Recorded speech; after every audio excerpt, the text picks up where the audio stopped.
Hi, Malachy here from Tirlán. Just wanted to show you my home place here today to show you that I live and breathe the ethos of the Operation Biodiversity myself. Alongside me here, we're lucky enough to have this wetland area in our land at home here, which I hope I've improved by adding in more native trees actually. So alongside me here we have a Scots pine, which is a native conifer.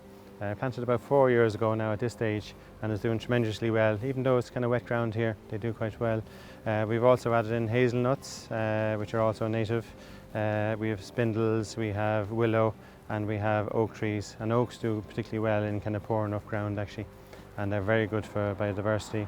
So we have improved the wildlife that was already here when we had the lake.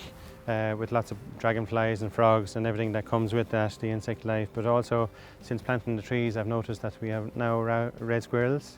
We have other wildlife then, like bats and swallows that come and use the water in the lake. And basically, the whole ecosystem is much greater now, and it can support much more wide, diverse group of animals really, and which is the benefit for all of us, you know. Now this area here is a little bit more mature than the rest of the area that we've been looking at.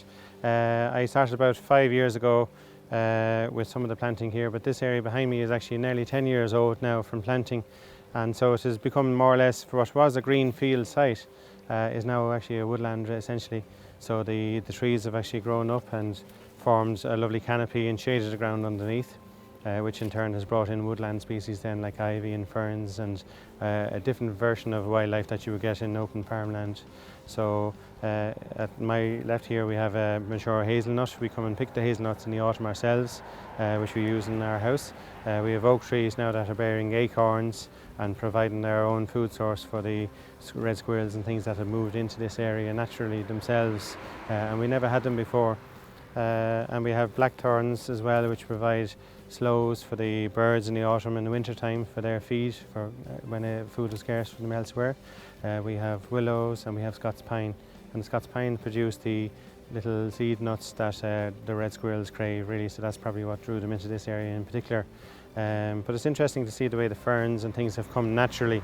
So by me doing a little bit of work initially has brought in a great amount of wildlife that wouldn't maybe necessarily have been here otherwise.